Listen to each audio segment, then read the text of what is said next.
There is an animal living in nearly every backyard in Texas that has killed more people in this state over the last 2 decades than mountain lions, alligators, and venomous snakes combined. It has no fangs. It leaves no tracks. Most people who encounter it do not even remember the exact moment it happened, because the encounter itself lasts less than a second and rarely hurts enough to register. Texans fear the things with teeth, the things that coil, that stalk, that show up in a nightmare.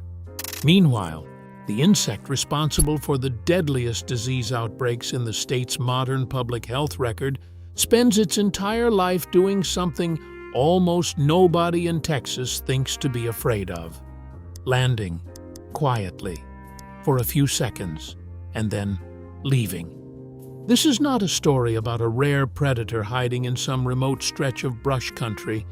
This is a story about an animal already inside the fence line of every property in the state, already present at every backyard gathering, every little league game played into the evening, every open window on a warm night. The distance between this animal and the average Texan is measured in inches, not miles, and that proximity is exactly why nobody treats it as a threat. If a story like this one is worth your time, subscribing costs nothing and keeps these overlooked patterns coming to you first. Every summer, without fail, the Texas Department of State Health Services issues the same quiet warning, and every summer, most residents scroll past it the way they scroll past a pollen count: mosquito season. The phrase itself has become so routine, so folded into the background of Texas life alongside triple-digit heat and afternoon thunderstorms, that it barely registers as health advisory at all anymore. It reads more like a mild inconvenience: bring the repellent, maybe skip the evening walk. But behind that routine seasonal language sits one of the most persistent and least discussed public health threats in the entire state, a threat that has quietly outpaced the animals Texans actually spend their energy fearing. The first theory for why this insect gets so little attention is simple: exposure fatigue. Texans have been told to fear mosquitoes since childhood, the same way they have been told to check their boots for scorpions and watch the tall grass for snakes. But repetition breeds indifference, not caution.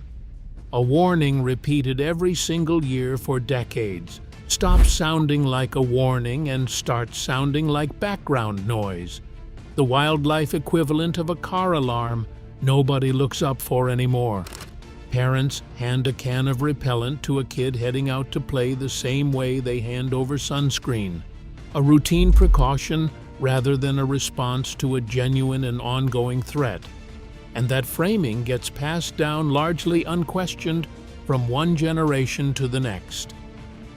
The second theory is about visibility, or rather, the complete absence of it. A rattlesnake bite is a story. It has a moment, a location, a snake someone can describe in specific and often exaggerated detail to every relative at Thanksgiving for the next decade. A mosquito bite has none of that. Most people are bitten dozens of times over a single summer and cannot recall a single specific instance.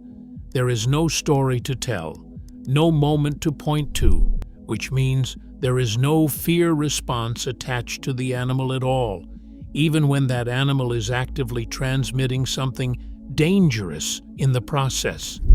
Fear, as it turns out, needs a narrative to attach itself to, and an insect that bites in silence and leaves within seconds never gives anyone the material to build one. The third theory, and the one epidemiologists in this state take the most seriously, is that the actual mechanism of harm is invisible even after the fact. West Nile virus, the disease responsible for the overwhelming majority of confirmed mosquito-related deaths in Texas, does not announce itself the way a snakebite does. Most people infected feel nothing at all. No fever, no rash. Nothing that would ever prompt a visit to a doctor or a mention to anyone. A smaller percentage develop something that feels like a bad flu, a headache, a fever, body aches that fade within a week and get written off as a summer bug. The kind of illness nobody bothers naming because it resolves on its own and gets forgotten by the following weekend. It is only in a much smaller percentage of cases, disproportionately among older adults and people with weakened immune systems, that the virus crosses into something neuroinvasive, attacking the brain or spinal cord directly, producing symptoms serious enough to require hospitalization, sometimes leaving lasting neurological damage in survivors. And it is that smaller percentage that accounts for the deaths recorded across Texas nearly every single year since the virus first arrived in the state in the early 2000s. The disease has never gone away. It simply moved into the same category as flu season or allergy season, an expected seasonal presence that most residents have stopped treating as an active threat, even though the state's public health apparatus never stopped tracking it as one. West Nile virus was not always part of the Texas landscape. It arrived in the United States for the first time only a few decades ago, spreading west across the country until it reached Texas and found conditions, warm temperatures, standing water, a long mosquito season that let it settle in permanently rather than passing through as a temporary outbreak. In the years since, it has never fully left, resurging every summer with a predictability that public health officials plan around, and most residents simply absorb as part of the season without a second thought. That permanence is part of what makes it so easy to dismiss. A new threat gets attention, a threat that has quietly been present every single year for 2 decades starts to feel less like danger and more like weather. If you have ever had a close call with West Nile, or you live in a county that gets hit hard by mosquito season every year, put your county below. The people who deal with this every summer usually have a better read on it than any statistic pulled from a database ever could.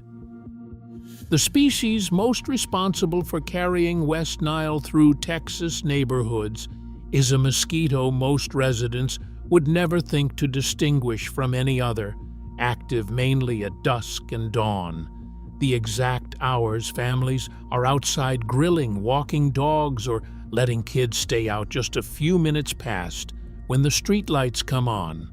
Unlike the more aggressive daytime biters that announce themselves with an obvious, immediate sting, this species tends to land quietly enough that the bite itself barely registers, which means the moment of actual exposure often goes completely unnoticed, even by someone paying close attention. That single behavioral trait, quiet, dusk active, easy to miss, does more to explain why this threat persists than any single fact about the virus itself.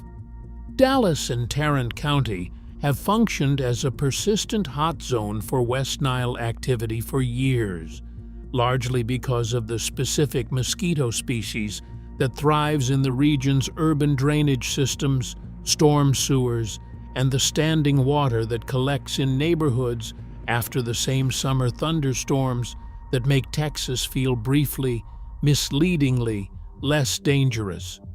Harris County deals with its own version of the same pattern along the Gulf Coast, where warm, humid conditions extend the mosquito season longer than almost anywhere else in the state, and where the density of standing water after a tropical system moves through can turn a neighborhood into breeding habitat within days.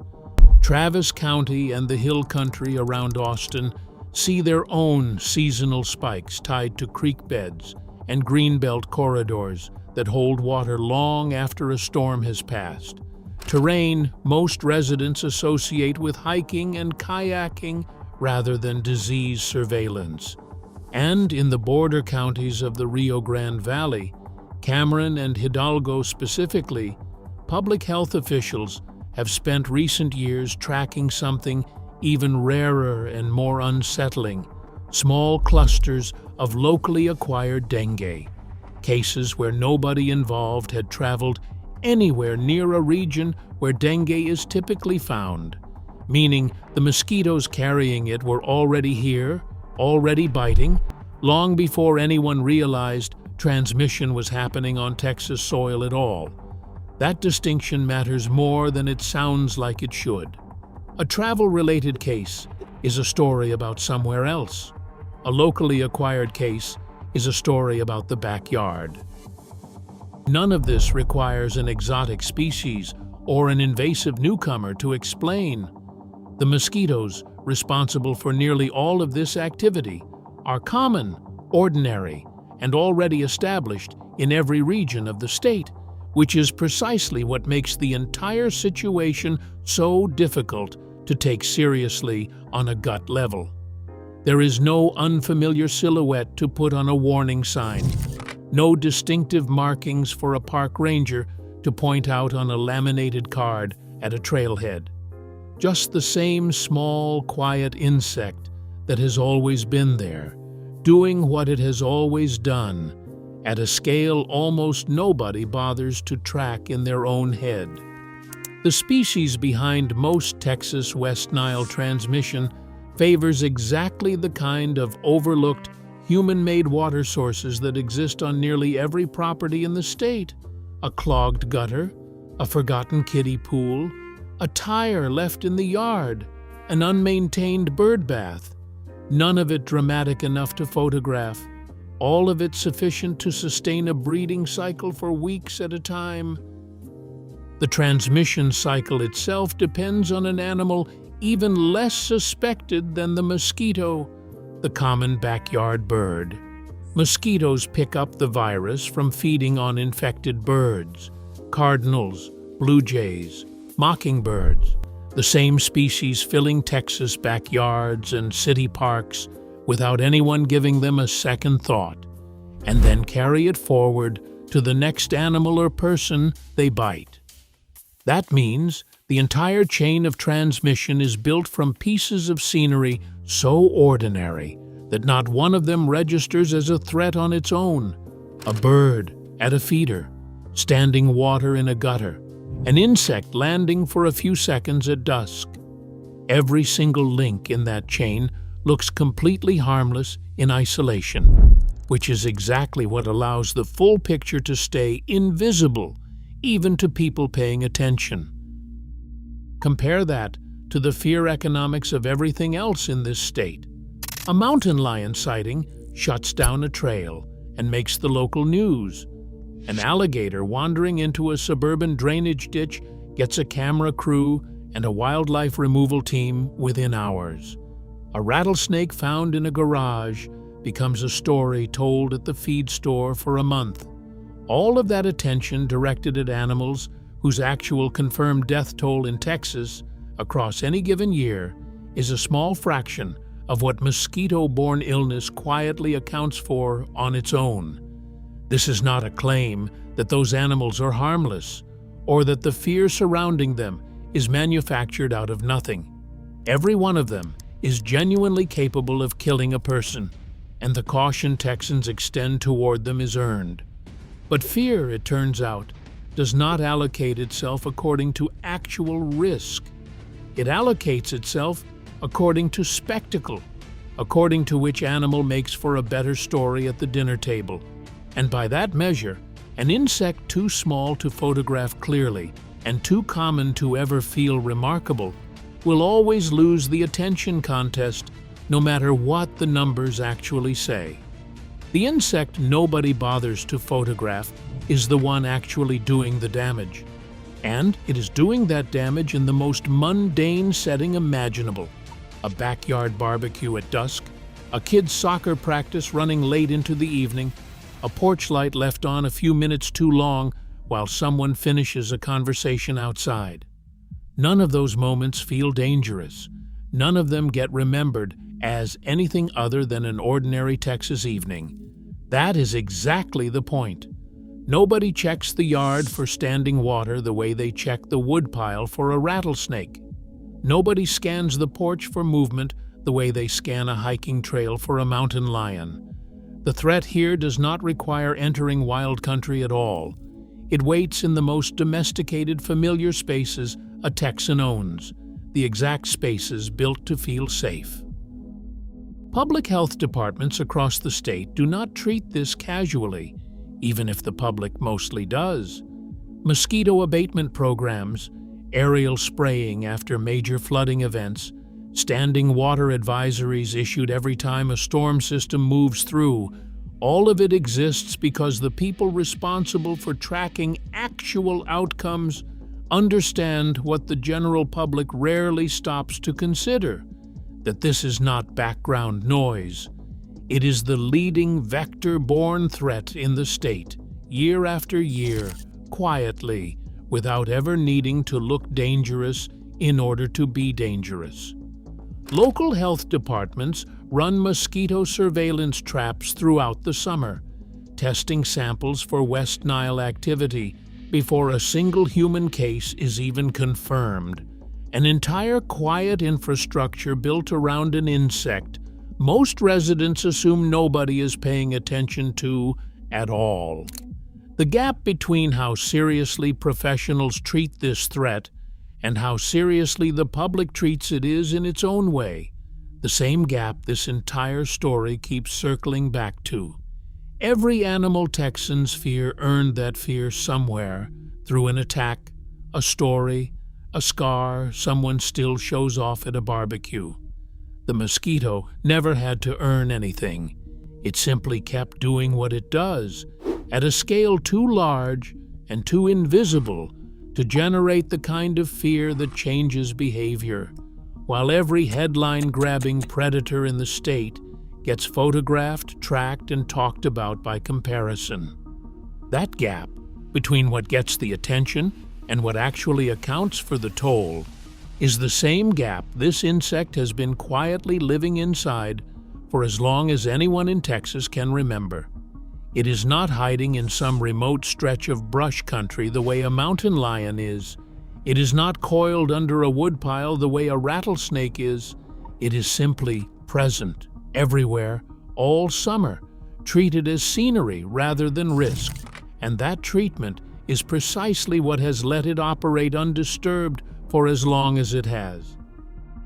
If you want more of these overlooked Texas patterns brought into the light, subscribe and stay close, because the next ordinary evening on your own porch might already have more writing on it than you think.